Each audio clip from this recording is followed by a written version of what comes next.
not being happy with where my life is going. Jolene MacIntyre wasn't just a familiar face on Bad Chad Customs. She was presented as a core part of the operation and the relationship that viewers believed anchored the entire show.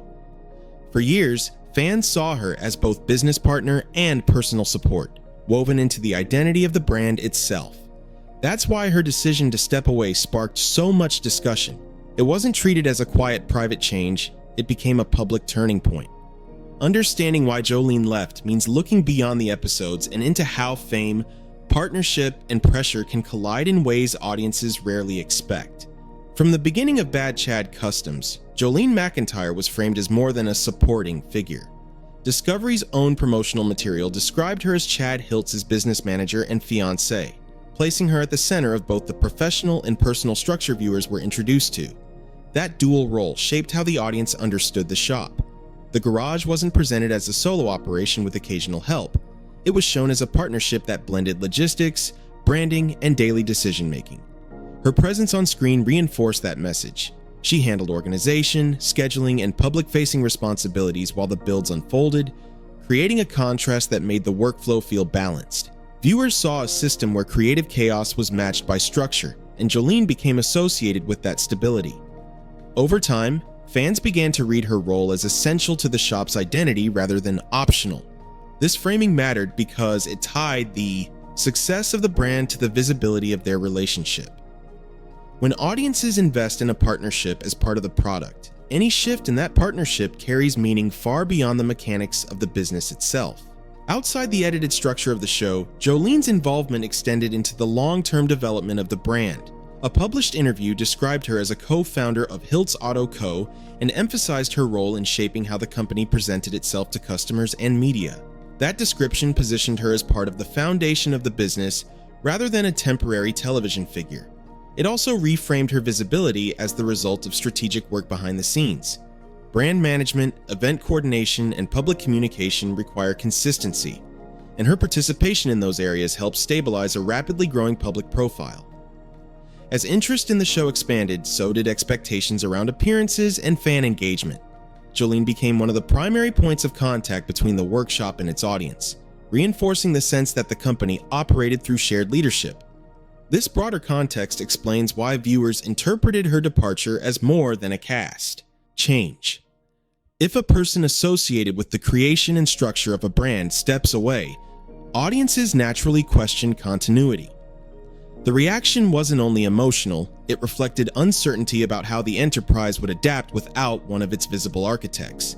As public attention intensified, fan discussion began to focus less on the builds and more on the relationship viewers believed anchored the brand. Online communities tracked appearances, interviews, and event listings, treating each update as evidence of continuity or change. When shared appearances became less predictable, speculation filled the gap left by the absence of direct explanation. In a media environment where audiences expect constant access, silence often becomes its own narrative. This reaction reflects a broader pattern in reality television. When a program ties its identity to personal partnerships, viewers start reading private dynamics as part of the storyline. Jolene and Chad had been marketed as a unified front, so any perceived distance invited interpretation. Fans compared past footage with newer public moments and tried to construct timelines from fragments of information. The intensity of that scrutiny illustrates how quickly entertainment can blur into perceived familiarity. Viewers who had invested in the partnership felt entitled to clarity, even though the relationship itself existed outside the boundaries of the show.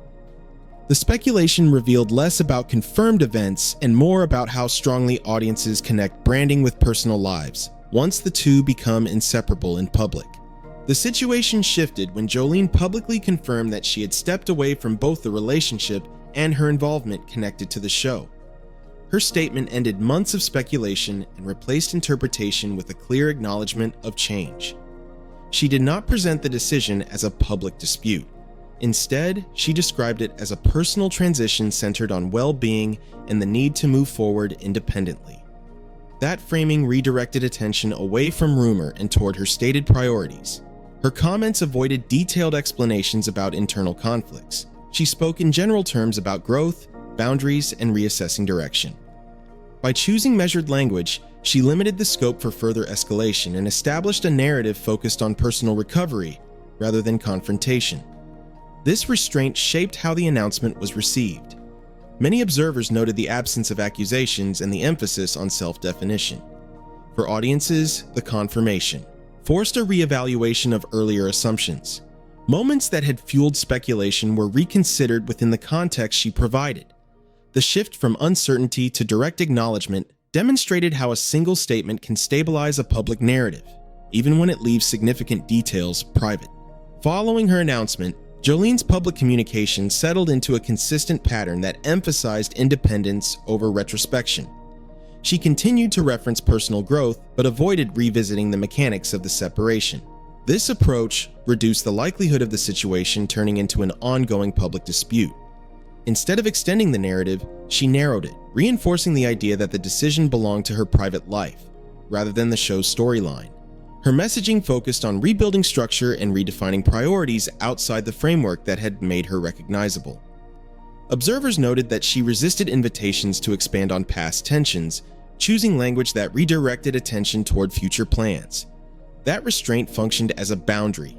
It signaled that public curiosity would not dictate the terms of her personal account. This communication style gradually shifted audience expectations. Without new revelations to analyze, discussion slowed and moved toward acceptance of her stated position. The absence of escalating commentary contrasted with the intensity of earlier speculation. In practical terms, her refusal to amplify conflict became part of the outcome, shaping how the transition was remembered and limiting the lifespan of the controversy. The business continued operating after Jolene's departure, but the public perception of the brand inevitably adjusted. Because the show had framed the workshop as a shared enterprise, her absence altered how audiences interpreted its identity. Viewers who had associated the garage with a partnership now evaluated it as a single-led operation. The mechanical output remained visible, yet the relational element that once anchored the narrative was gone. Chad Hiltz maintained the shop's activity and public presence, reinforcing that the company itself was still functioning. From a structural standpoint, the enterprise did not disappear, it adapted. However, fan commentary suggested that continuity in operations did not fully replace the sense of balance viewers had connected to their on-screen dynamic. For some, the change marked a shift in tone rather than productivity. This response highlights how personality-driven brands carry emotional expectations alongside commercial ones. When a business is marketed through a relationship, the dissolution of that relationship becomes part of the product's history. The garage persisted as a working shop, but its image had to recalibrate to match a reality that no longer reflected the partnership audiences once considered central. In the period that followed, Jolene's public presence became more selective and individualized. Her online activity shifted away from the workshop and toward personal routines, interests, and milestones that were not tied to the television brand. This change suggested a deliberate effort to separate her identity from the role that had defined her visibility. Rather than maintaining a symbolic link to the garage, she emphasized everyday life and independent direction.